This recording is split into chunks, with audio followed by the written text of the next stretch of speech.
Hi there, everybody. Thanks very much for tuning in today. As you just heard, I'm a professional hair and beauty vlogger. No, not believable with a face like mine, is it?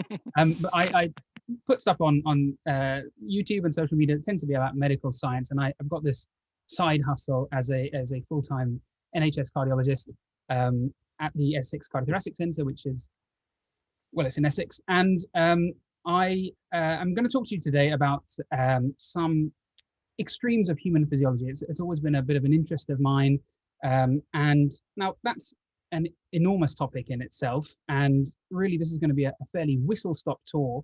But then again, last week you had Emma Chapman with a talk entitled "The First Billion Years of the Universe." So compared to that, this is actually laughably unambitious. But it's going to be a bit of a whistle-stop tour. So if you do want to hear about any more of these topics in more depth, you're just going to have to launch a relentless campaign at the Royal Institution to invite me back when the Faraday Theatre is open. #Francis for Faraday. And but in the meantime, thank you very much for joining me from wherever you are. I'm sure you've all read stories of tremendous survival and watched top-level athletes and great feats of human strength, and we will be talking about some of those things. But you can read those kinds of stories anywhere, really. And what I want to try and concentrate on today is what's really going on at a biological level. And some of those stories have come into contact with the medical profession, and we've been lucky enough to actually gather data about those cases. But actually, a lot of the stories that doctors tell each other in the doctor's mess, the kind of wild stories of survival, are just normal people that have undergone remarkable circumstances and done remarkable things. And I just want to try and convey quite how amazing the human body can be and how medical technology is supporting that. Now, most doctors who tend to sort of collect stories about patients, write memoirs and things like that, concentrate on the emotion, the human stories. So I don't really know what it says about me that what I tend to do is just catalog all the abnormal test results. Anything that's about 3 standard deviations away from the norm just gets mentally cataloged. And don't ask me to remember your daughter's name, but I'll remember all of your abnormal potassium results. And these are the stories that any doctor sort of looking at them would have thought, that there's no chance this person's going to live, and yet they did. And I'm not an evolutionary biologist or anything, but survival of the fittest, the process that's driven evolution, is one of adaptation and survival. The human race wouldn't be where we are today without our ancestors having pushed their boundaries. So this is kind of looking at that on a case-by-case basis. So what do I actually mean by extremes of physiology? Well, to really help convey quite how dramatic some of these things are, I'm going to have to try and fill you in with some of the basics of human biology. Now, I will warn you that I've got 3 slides that are pretty heavy going. I decided to leave them in because I wanted you to see quite how complicated medical science can be, and I wanted you to see that actually, doctors are tremendously intelligent to be able to understand this stuff. So apologies for the next slide, because it is quite complicated, but I'll talk you through it. Yes, this is basically the outline of the talk. There are far less exciting scientists called astrophysicists, and they talk about a habitable zone, but we've got one in biology as well, and that's that little sliver you see in the middle there, that kind of happy place between the bad stuff on either side. And on the y-axis there could be anything, could be temperature, pH, blood pressure, all of these parameters, anything you choose to measure. The human body does a fantastic job of keeping you in that tiny little habitable zone. And the process that's called is homeostasis. And you've doubtless heard of some examples of this, things like sweating or shivering to regulate your temperature, but there are many sophisticated mechanisms like how the kidneys or the lungs are responsible for maintaining your acid levels, your pH inside, very, very sensitively. And homeostasis allows us to correct if we wander outside that little habitable zone into one of the areas on either side. It'll try and bring you back to the center, but you go too far, and unfortunately, there's no coming back. However, some people seem to get way, way out and come all the way back in. Okay, so the next slide is another complicated one. Again, apologies in advance, but I think it's good to try and demonstrate this pathway to sort of give a bit of structure to this talk, and you'll see the logic behind how I've structured it. You know, you probably remember a lot of those complicated pathways from biology, Krebs cycle, electrolysis and stuff. So it's a bit laughable to try and summarize it on one slide. It's basically summarizing all 6 years of medical school on one slide. And that's it. I know it's another very complicated one, but if you, honestly, joking aside, if you understand this, then you're going to understand most of the concepts in the talk. So the final complicated slide is just to illustrate the kind of people we're going to be concentrating on. That x-axis at the bottom could be any number of parameters again, some measure of function, whether it's heart function, lung function, strength, speed, and we're going to be concentrating on the people at either extremes. Oops, beg your pardon. So you can probably guess that I'm going to start with the most important organ there is, the heart. And you sitting there right now, you've got a cardiac output. That's the amount of blood your heart is pumping in a minute, of something like 5 liters on average, which coincidentally is also around the total circulating blood volume in an average person.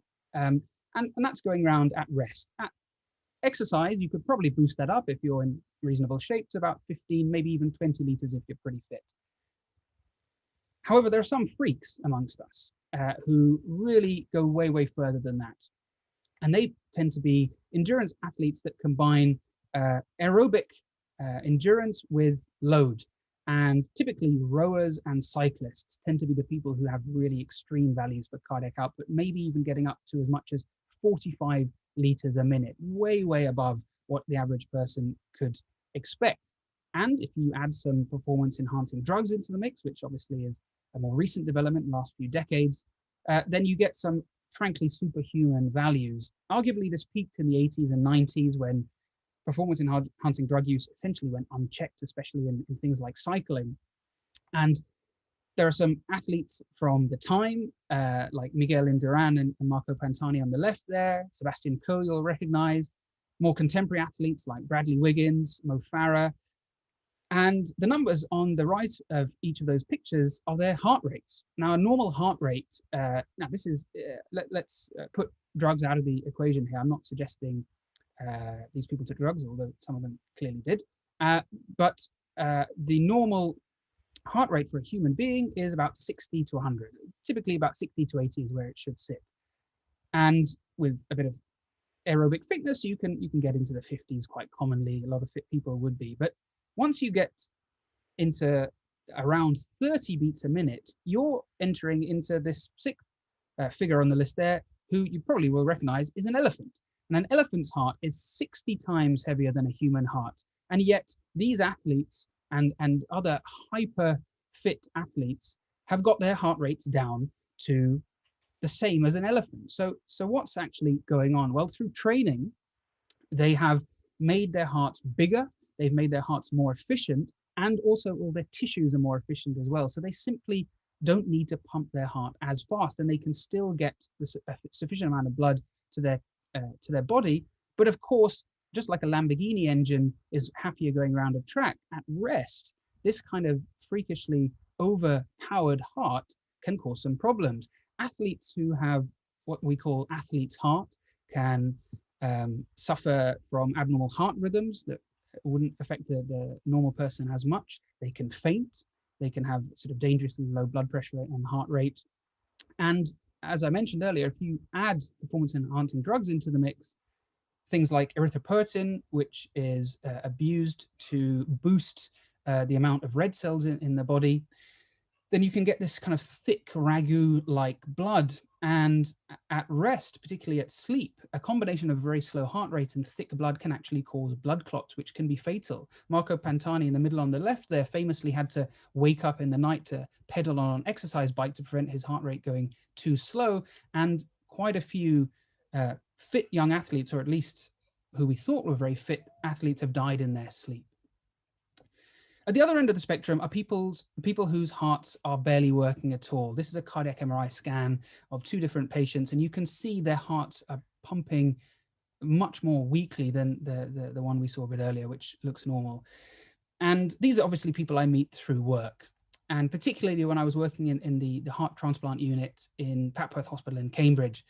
And there I had 2 experiences that kind of really started me on a lot of this path that will stay with me my whole career. The first was a man who his heart had failed secondary to a massive heart attack. And he had something called a ventricular assist device put in, which is a little pump which sits alongside the heart. It doesn't replace the function of the heart, but it assists it.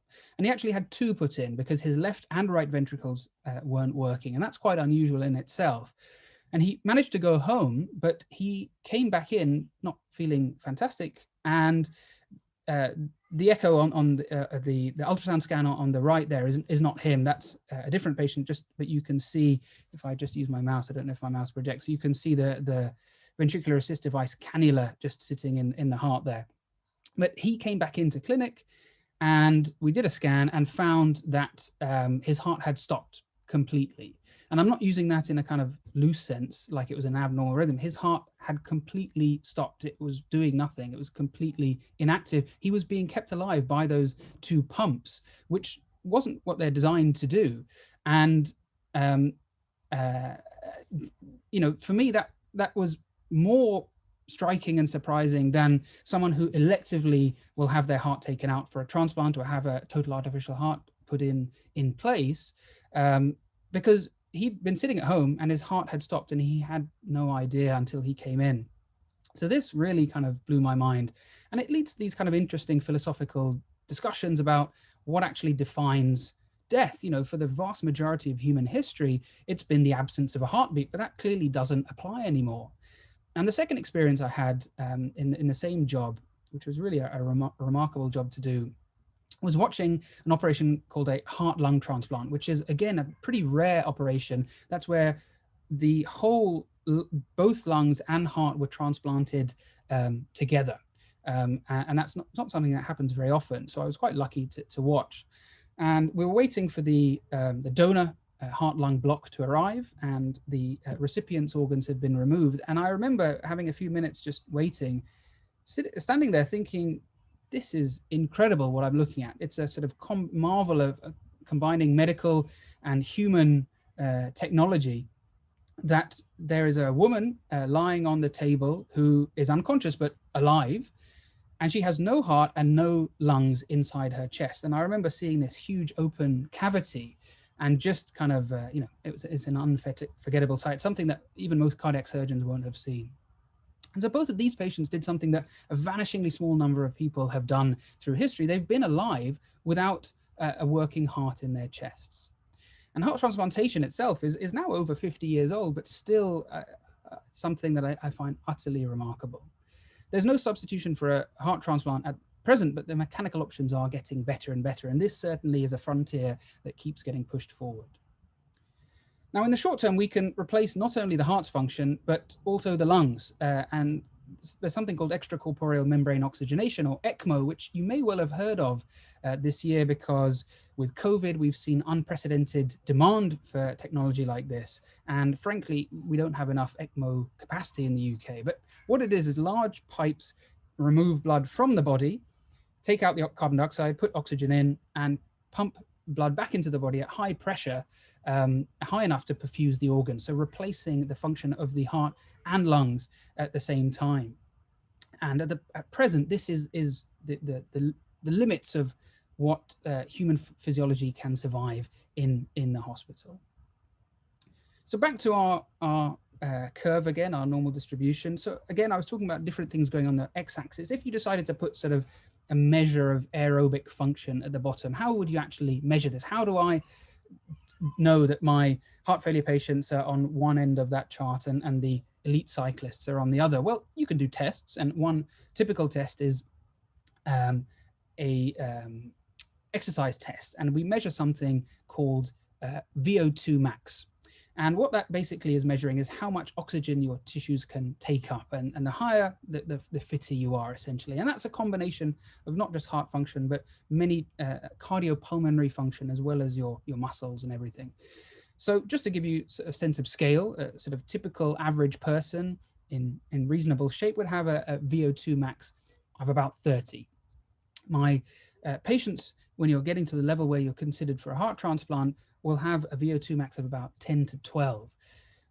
The fittest cyclists and athletes who've ever lived, with or without drugs, we'll leave that up to the jury to decide, would have a Vo2 max of around 80, possibly even pushing 90. And just to compare us to some of our cousins from the animal kingdom, husky dogs and racehorses are up at 150 or 200. So both the elite athletes and patients with end-stage heart failure are living on the edge in different ways. But let's take a further look at that figure of Vo2 max. It's clearly not just about heart rate and heart function, but also what the heart is pumping, i.e. blood, and its iron-bound hemoglobin. So in that respect, even when you're doing a cardio workout, you're actually still pumping iron. Blood, of course, has many purposes, but the main one is delivering oxygen to cells. And as you've heard before, blood's constitution can be changed. Now, not just through performance-enhancing drugs, but the old-fashioned way to do that was to go up a mountain and spend some time there, because the air, the higher you go up, becomes thinner, i.e. there's less oxygen in the air to breathe. There's less air, full stop. And your body's response to a lower level of inspired oxygen is to synthesize more oxygen-carrying red cells. Your blood count goes up, and when you return to sea level, you can transport more oxygen to your muscles. Now, if you're like me, i.e. you're a member of 99.99% of the human population that is not native to the Himalaya, then you can spend a while at Everest Base Camp, like I did. You can reap the sweet increase in your hemoglobin levels, return to sea level with an increased aerobic ability, but after a few weeks, you return to your embarrassingly normal sea level self. The Sherpa are a community who have been native to the Himalayan plateau for at least 10,000 years, possibly a lot longer. And because it is such an extreme environment for humans to live, a selection pressure has actually been exerted on their development, such that they are actually now adapted genetically to life at high altitude. Stories of Sherpa survival with incredibly low oxygen levels and just doing things that other climbers couldn't do have been around for generations. But formal study, since we've been able to gather data, has shown that Sherpa found with oxygen levels down in the 40s, saturations in the 40s, and who've gone on to survive have been noted. But studies specifically looking at Sherpa have given us fascinating insights into what's actually going on in their bodies. Things like the fact that they've got bigger relative lung capacity and denser capillaries in their muscles, but crucially, they don't undergo the same counterproductive responses that you or I would suffer at high altitude. Things that our body does that eventually lead to sometimes fatal changes and different forms of altitude sickness. And that's something that their bodies just don't seem to suffer. But intriguingly, their hemoglobin and their mitochondria concentration in their muscles is actually lower than acclimatized lowland climbers, because their adaptation isn't a transient response to low oxygen. It's the very way that their muscles generate energy is different. Sherpa muscles prioritize carbohydrate over fat to a greater extent than non-Sherpa, meaning that they actually require less oxygen to produce energy, and they're less susceptible to oxidative stress. Now, just as a kind of side note, stories like this can sometimes lend credence to ideas that there are clearly observable genetic differences between races, but in fact, examples of noticeable functional mutations like this are extremely rare, because most humans just don't live in environments that are so extreme to actually cause these kinds of changes. We believe, in fact, the same genetic mutation that's perhaps responsible for a lot of the Sherpa adaptation also was inherited by ancestors of Han Chinese, but because they didn't live at altitude, it was not favored and it wasn't selected out in the same way. So it's very occasional that we find these pockets where something about the environment has meant a genetic mutation is favored, and we will meet another example a bit later. But we shouldn't believe it's only the Sherpa that are capable of utterly outrageous feats at altitude. When medics took blood samples to check oxygen levels near the summit of Everest, the results were lower than anything anyone had expected. Now, a normal oxygen level, this is not oxygen saturations, that you're probably familiar with, obviously goes up to 100. This is what's called a partial pressure of oxygen in the blood, and it's measured in kilopascals. And a normal oxygen level should be about 12 kilopascals at sea level. If you come into hospital and you've got a PO2 oxygen level of about 10, then I'm concerned. I'm probably going to put you on some oxygen. If your oxygen level is less than 8 kilopascals, then I'm very concerned, and you may well end up being put on some kind of ventilator. If it's 6 or lower, you're in serious trouble, and there's a distinct possibility you're not going to survive that. Now, a group of British climbers, 9 men and 1 woman who were roughly between the ages of about 20 or 50 years old, a few years ago, did a fantastic study where they actually took intra-arterial blood samples right near the summit of Everest. And the results they showed, bear in mind, I told you that 8 means severely hypoxic, low levels of oxygen in a hospital patient. They found that the average level was 3 kilopascals. And these weren't sick patients lying in a hospital bed. They were climbing the tallest mountain in the world. So the idea that you can train, you can acclimatize, even coming from a lowland background without any adaptation to altitude, and you can train yourself to survive in the death zone, i.e. over 8,000 meters altitude, where the air pressure is 1/3 what it is at sea level. There's 1/3 the amount of oxygen. Again, I find utterly amazing. I've never seen an oxygen level of 3 in any of my patients in hospital. As you've already heard, the end goal here is oxygen delivery. And we've talked about how increasing how much the heart pumps. We've talked about when the heart doesn't pump enough. So we just talked about increasing the oxygen carrying ability of the blood, but how about the opposite?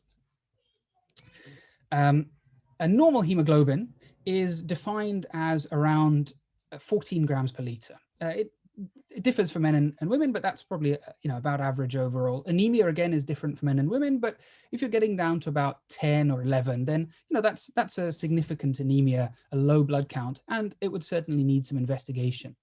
At 8, we're in the range where would consider giving a blood transfusion, and that's a serious anemia.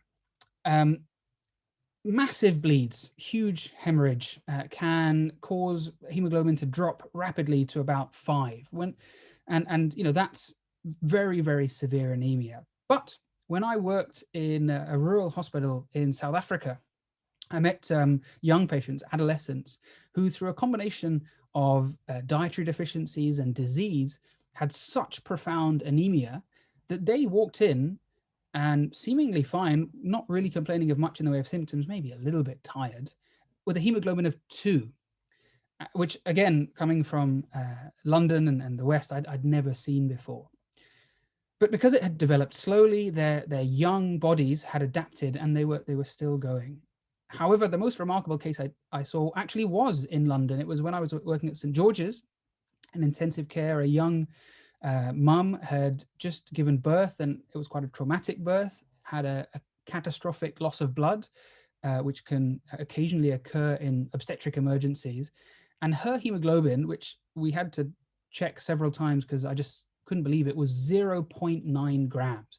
And the lowest I can find in the medical literature is 0.6 grams. So this really wasn't far off.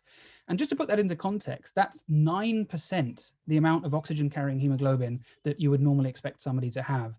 It's probably because she had a pre-existing severe undiagnosed anemia. So again, her body had adapted in some way. But if I can guarantee, if I removed 91% of my hemoglobin right now, I probably wouldn't be able to finish this speech. More importantly, I'd probably die. So the fact that she was anemic for a time beforehand, we think, means that her body had effectively auto-resuscitated. She'd expanded her plasma volume. She still had very, very little oxygen-carrying cells, but her blood pressure had been maintained. But the fact she could exist with such sort of watery blood still is really amazing.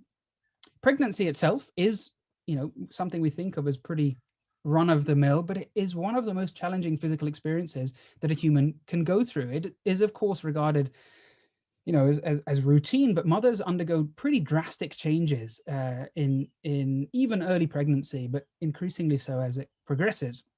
Their hearts can change shape. Oxygen consumption goes up. The heart pump becomes more powerful. It actually increases the amount of blood it's pumping with each beat by 50%. Blood pressure can drop. That blood volume, I was just talking about plasma volume expanding, plasma expands, but also hemoglobin increases. And blood pressure during childbirth can actually spike to up to 3 times normal, akin to the kind of values that have been attained with Olympic weightlifters doing a lift. And on the subject of pregnancy, when we talk about pushing human boundaries in pregnancy, a common topic is how early we can support a baby that's born prematurely. And actually the earliest, as far as I can see, that hasn't really been beaten for over 30 years is around 22 weeks. And there seems to be a sort of cutoff around this point that it's very, very challenging, if not impossible, to support a baby younger than that at an earlier gestation, because their lungs are simply not developed enough to support on a ventilator. You might ask that, well, a 22-week-old baby in utero wouldn't be using their lungs anyway, because they're not breathing, they're getting their oxygen from the umbilical cord, kind of like that ECMO system I sent, a pipe going in and a pipe going out, obviously coming from mum in this case. And that indeed is the origins of how ECMO was developed to support these very small babies. Now, this is way outside my area of expertise, but from what I understand, the reason we're just not able to progress past this 22-week limit, is because we simply don't really understand the placenta very well. So that appears to be another limit right at the earliest point in life. Sorry, I did just fell behind with the slides there, but so cardiac arrest is a term that we use to when a patient's heart stops completely. Now, when that occurs outside the hospital, only about 10% of those people are going to survive to a good outcome. I leave hospital in a good shape, possibly even less, depending on the statistics you look at. So already this is something with a 90% mortality. And while all organs suffer from a lack of oxygen, the most sensitive and the one that's most important in terms of recovery is the brain. And without oxygen, the brain suffers irreparable damage within minutes. And it's variable. It depends on the person themselves. In an elderly person who may be in good shape, but as we all get older, changes start occurring in the cerebrovascular system, the little blood vessels in the brain. And there can be some pre-existing damage, which may not even be known. And 3 minutes without a blood supply may lead to irreversible damage, possibly 5. In a young, fit patient, it could be something like 10. But once you get beyond that, it's really bad news. Now, some things can help. You, of course, know the most important one being CPR. And good CPR can drastically improve someone's chances. So please make sure you know how to do it. A high-profile example of just how effective CPR can be was the case of Fabrice Muamba, who is a professional footballer who suffered a cardiac arrest during a league game, and his heart wouldn't beat for 78 minutes. And because of effective CPR, and it's very important to say the fact that he was a supremely fit professional athlete, he made a full recovery from that. And that is way outside what we would normally expect to see. But that's a testament to his fitness and to good CPR. There is something else along with kind of conventional treatments like that that can transform outcomes, and the surprising answer is cold. There have now been many cases recorded in the literature of people surviving an inordinate amount of time without a heartbeat because they were in a very cold environment, often drowning in icy water, which caused their bodies to rapidly cool, which is very important here. There's an expression amongst resuscitationists that nobody is dead until they're warm and dead, meaning that if someone like a drowned patient that is brought in hypothermic through accidental drowning, you don't certify them as dead until you've warmed them up and seen if there's any response. And that's exactly what happened when I treated a young man who was drowned in winter waters, again in London. He had no heartbeat for, we think, at least 10 minutes, possibly quite a bit more, before coming into hospital. And it was 20 more minutes before we saw any cardiac activity whatsoever. His heart was, again, sort of completely at a standstill.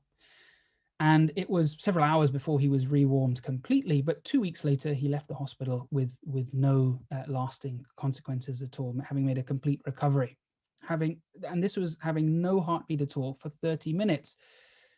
Now, to help, we can, these patients look completely lifeless. There's often no normal way that you tell, looking for a pulse and things like that, if these patients are alive. Even scanning their heart won't give you that clue. So we can use certain technologies like measuring the amount of CO2 that comes out of their lungs. If you pump oxygen into someone who's dead, you'll just get oxygen out. But if you get some carbon dioxide out, it suggests that there is still some respiration taking place. But that's nothing compared to the ever-growing list of case reports in the medical literature. The longest cardiac arrest with a full recovery that I could find was 9 hours, 4 hours of CPR. So he must have woken up with the mother of all painful chests after all those chest compressions, and then 5 hours on that ECMO that we talked about. Now, one of the Royal Institution's previous Christmas lecturers and a big hero of mine, Kevin Fong, told the story of Anna Bagenholm, who at the time had the lowest recorded core body temperature in someone who'd gone on to live. She was a junior doctor at the time and fell into cold water and drowned. And her core body temperature when she came into hospital was 13.7 degrees Celsius. And her cardiac arrest lasted over 2 hours. But since then, a 2-year-old boy has actually broken this record, reaching 11.8 degrees Celsius, and again, making a full recovery.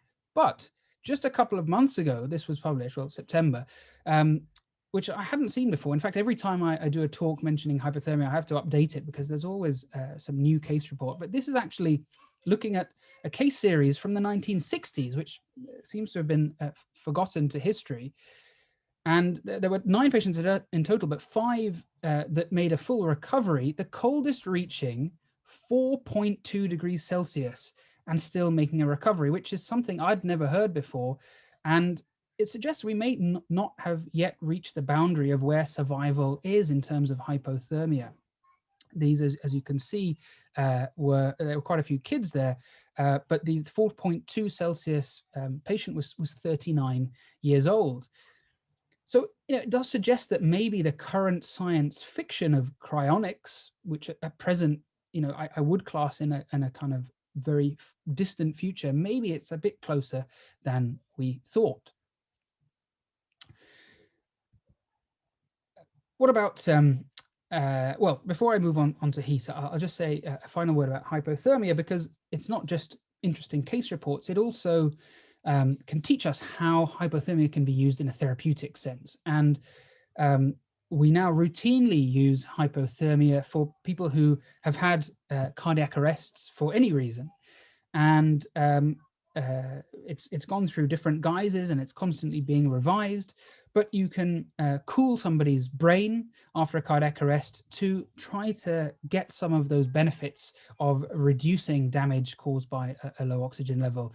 And we believe it's because basically you're reducing the metabolic activity in the brain and different organs and reducing how much oxygen they need. Other examples, of course, include putting donor organs on ice, which is something I'm sure you're familiar with, to reduce the amount of damage that occurs after they've been removed from their own blood supply before they're put into their recipient. So what about heat? You know, this is the theme of the talk, isn't it? Going from one extreme to the other. We've talked about cold. Now, heat was something that I hadn't heard that much about, because it's obviously not something that we use in a therapeutic sense the same way hypothermia is, and also I practice in the UK, so overheated patients isn't something I tend to see that often. You all know that a normal body temperature is around 35 to 37 degrees Celsius. And it's important to note that's quite a tight range. Remember that habitable zone diagram, you know, it is quite a thin band. Something like pH, our acid levels, or our internal temperature, anything to do with our internal dynamics is pretty narrow, because things like enzymes need that narrow window to work. It's not like, you know, height, where we come in all shapes and sizes. We are all clustered around a fairly narrow range. And heat, temperature is one of those things.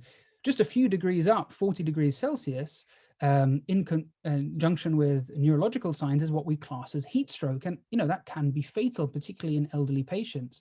42 degrees Celsius, which I don't believe I've seen in practice, would be fatal to pretty much most patients.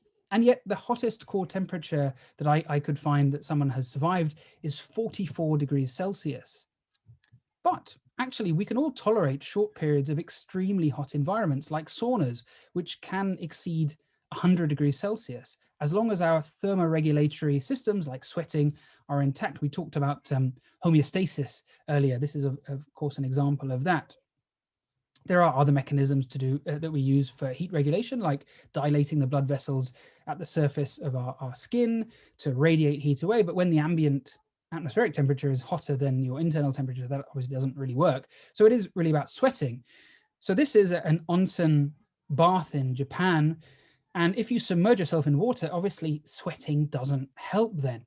And then the temperatures that are tolerable actually seem quite modest. Onsen baths can reach about 46 or 47 degrees Celsius. And actually, most people can only tolerate that for a couple of minutes, whereas experienced bathers in Japan can maybe spend an hour in one of these very hot baths. So again, you know, you can train yourself to survive and tolerate these extremes. Sweating, to just expand on that, I found studies looking into the rate of sweating, and the highest rate that I could find was a tennis player in a sort of controlled environment, a tennis player who sweated 5.6 liters in an hour of hard cycling. Don't ask me why they got a tennis player to do some cycling, but I guess that's what they did. So, you know, this is a very important way of losing heat, and that's why the Japanese baths are so different. And even in water of 30 degrees Celsius, a raise of 2 degrees Celsius in core body temperature can be observed in a fairly short period of time. And 2 degrees is very important, because, and that just reflects, even in quite modest water temperature, how important it is for the body not to be able to lose the ability to lose heat. You may have heard of Mauro Prosperi, who got lost taking part in the famous Marathon des Sables. Now, in my personal opinion, all ultramarathons are bonkers, but this is one of the most bonkers. It's a very famous example of an ultramarathon because it takes place in the Moroccan heat, in sweltering temperatures, and he, due to a sandstorm, got lost and went hundreds of kilometers off route. And the heat conditions at the time were up to 46 degrees Celsius. And that's he had one water bottle when he got lost. And he survived 9 days in the desert. He reports drinking his own urine, and he also says he caught bats and lizards, and took shelter in a muslin with an N, shrine that he found. And and resorted to drinking the blood of these small creatures that he found. Now, some have doubted the veracity of these claims, but when you are able to look at some of the doctor's reports when he was taken to hospital after his ordeal, they said they used 16 liters of intravenous fluid to resuscitate him. And remember, I said that circulating blood volume is normally 5 liters, and your total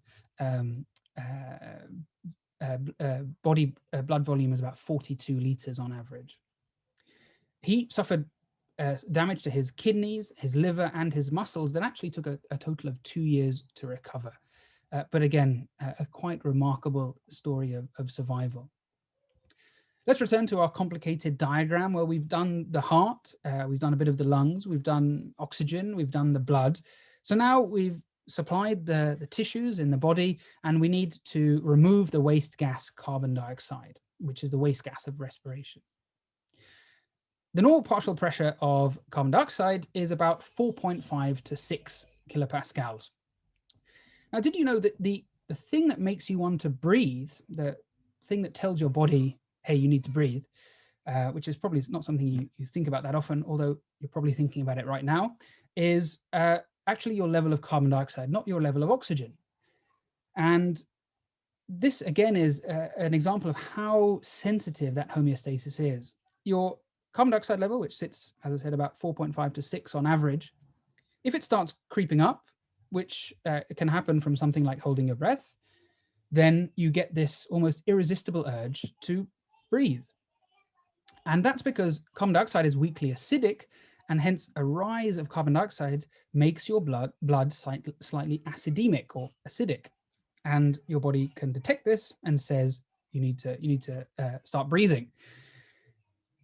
And so actually your oxygen level doesn't cause that same sensation for quite a while. And freedivers are people who dive, frankly, ridiculous depths on a single breath with no supplemental oxygen tank like a scuba diver. And the world record for a single breath hold is 24 minutes. Now, that's using supplemental oxygen beforehand, but even without supplemental oxygen, just breathing air, the world record is around 12 minutes. So again, these are real extremes of human physiology.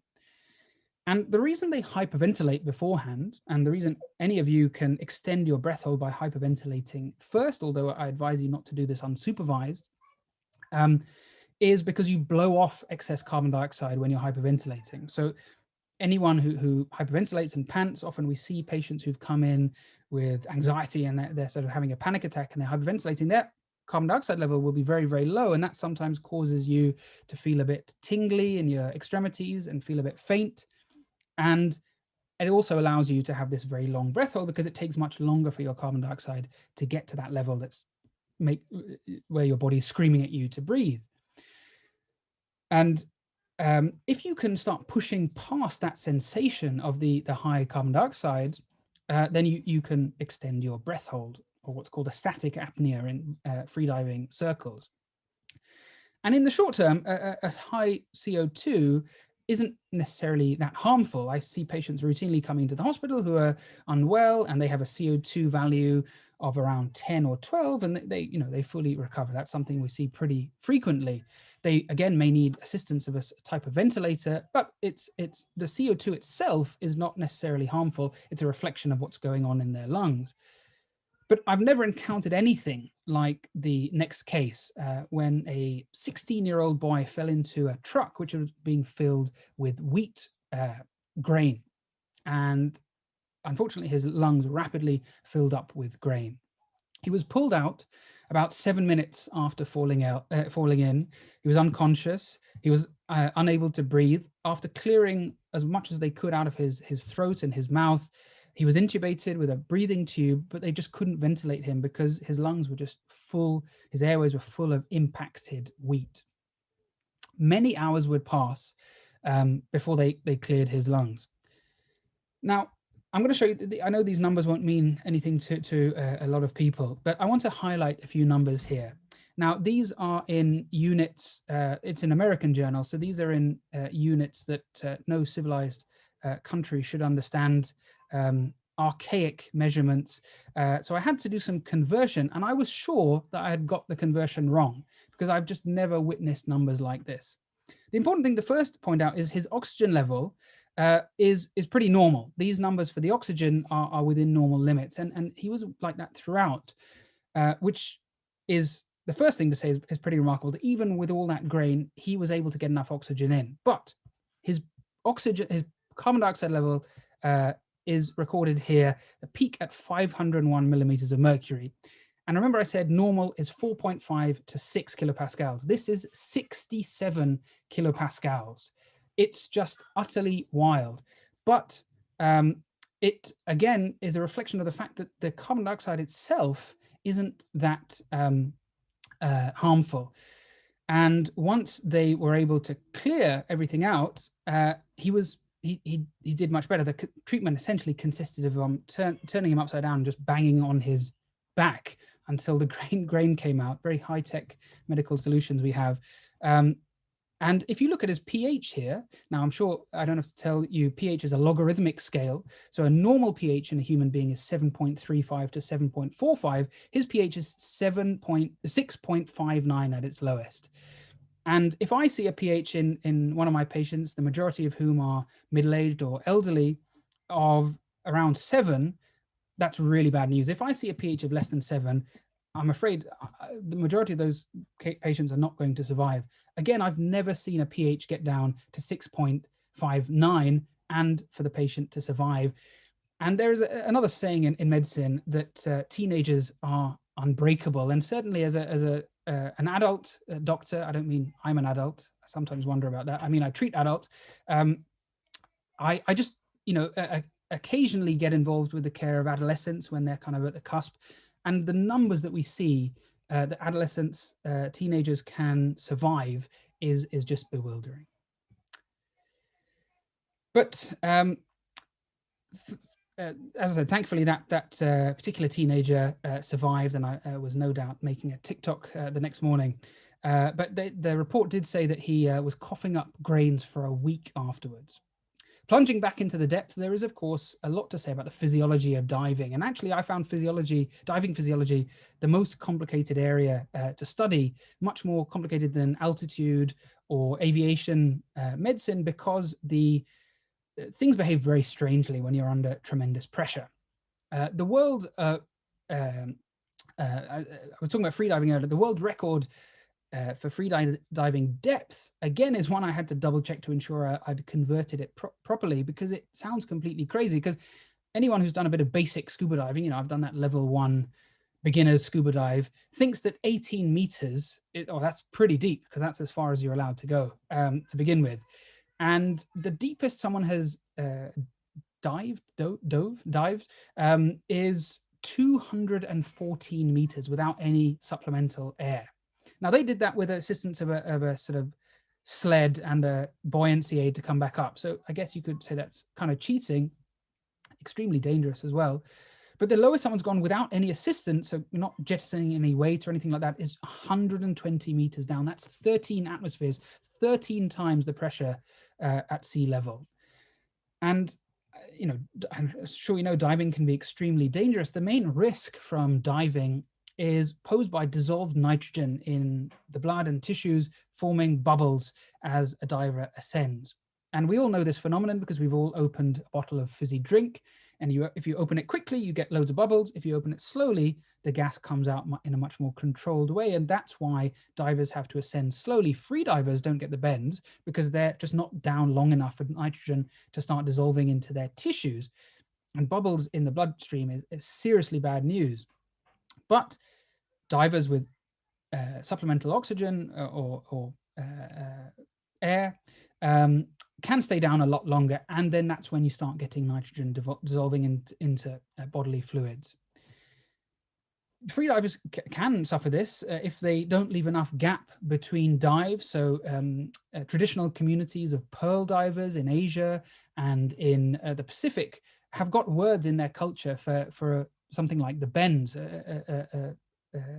phenomenon that occurs when a diver doesn't leave long enough gaps between dives. But when we start using supplemental gas, then we get into this territory where these gases can do strange things. Nitrogen can start saturating your tissues. Jacques Cousteau described nitrogen's effects at depth as the rapture of the deep, somewhat similar to being drunk, but it can lead to narcosis. Oxygen, which we need to survive, too much of a good thing at pressure, can become toxic and can cause seizures and even be fatal. Now, this can be counteracted by mixing other gases with oxygen, things like helium, meaning that humans can exist for prolonged periods at depths of several hundred meters. Now, because decompressing takes so long from a very deep dive, it's led to something called saturation diving, where divers will spend sometimes weeks at high pressure and then take days, maybe 10, 15 days to decompress gradually to sea level. And this means there's only one chance to get the bend. So it's safer than having repeated decompressions, but there's probably also a monetary argument here, because a lot of the companies that tend to hire saturation divers are obviously doing deep sea work, but oil related, and you have to pay divers as they're decompressing. So you want to maximize the amount of time that they can work and just pay for one decompression period.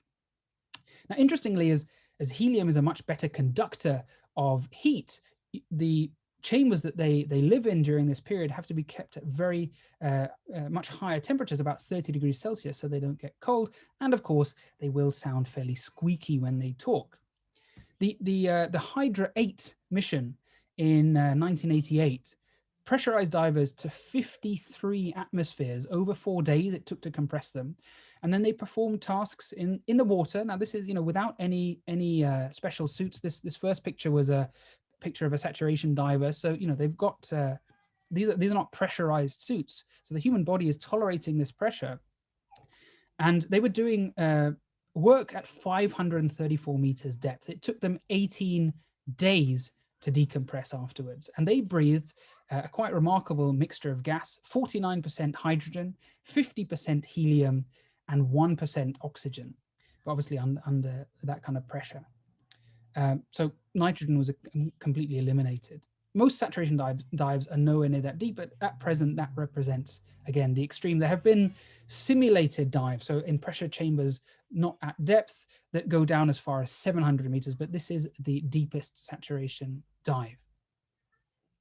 I'll wrap up the diving story with the incredible Bajau people. Now, they're a group spread across Malaysia, Indonesia, and the Philippines, whose traditional livelihood of fishing, diving for fish, has been their livelihood for hundreds, if not thousands of years. And it's possible for Bajau to be born, live, and die without ever setting foot on land, with these kinds of what they're called floating villages, although they're often on stilts like this. Now, often, understandably, this is becoming less common in the modern world. But one legacy of their history may well live on. The Bajau have been noted for their diving prowess in all the communities where they're known. People will tell stories about fishermen that can hold their breath for 5 or 10 minutes on a single dive. But is this just a cultural tradition that, you know, these people will learn from childhood to dive, and they're just very good at it? Or is there something more going on? A couple of years ago, they were actually studied to try to understand, you know, what's going on. And interestingly, they found that Bajau had larger spleens than ethnically similar people from the same part of Indonesia where this study was performed. And that's quite an interesting finding. Your spleen is I don't know if you can see me, it's just over here on your left. And the spleen is important in diving because there's something called the dive reflex, which is this fascinating instinct that's common to all air-breathing animals, we think, but particularly pronounced in mammals. So it's often called the mammalian dive response. And it's part of what allows marine mammals like seals and whales to dive for over an hour, maybe even up to 2 hours in some cases, on a single breath. And it's present in humans as well, and it's triggered by immersion in water, particularly the face being immersed in cold, especially water. And when that occurs, and when they dive, and this happens to us as well, your heart will slow. In the case of a blue whale, as slow as 2 beats per minute. And blood is diverted away from your extremities to your core, to your important organs, chiefly the heart and the brain. And there's also a hydrostatic pressure when you're diving that pushes on your legs to push blood into the center of your body as well. Interestingly, as a side tangent, that's why ocean rescue winches people up flat. I don't know if you ever noticed that. I kind of wondered why we lift people out of the water flat, when they're sort of bobbing around upright in the water. And there's this phenomenon of people looking okay when they're in the water, and as soon as they were winched out of cold water, they would have a cardiac arrest. And they figured out that what was actually occurring is when you take somebody out of the water, that hydrostatic pressure on their legs is taken away. So blood suddenly rushes to the legs where it wasn't going before. The legs are very cold. So the blood goes there, it gets cooled, and then the cool blood returns to the heart and causes a cardiac arrest. So that's why ocean rescue takes people out of the water flat. Just a bit of a random tangent there. Sorry, what was I talking about? The dive reflex. And one of the things that occurs in the dive reflex is that the spleen contracts.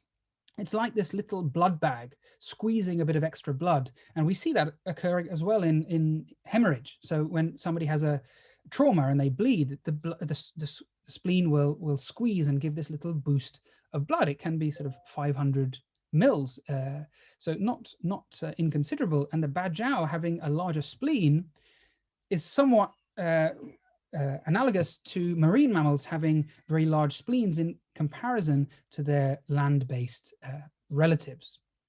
So, and interesting, this is something that was seen in bajau who aren't sort of habitually diving, people who, some of the women who are not taking part in regular diving, and they still had that finding of the large spleen.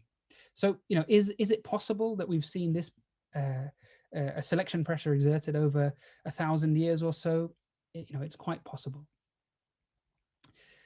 Every doctor, especially those working in the intensive care, has stories of patients that survived against all odds, and that's kind of what I've been talking about in this speech. But it would be disingenuous for me to say that those aren't hugely outnumbered by stories where patients' bodies were simply pushed too far over the edge.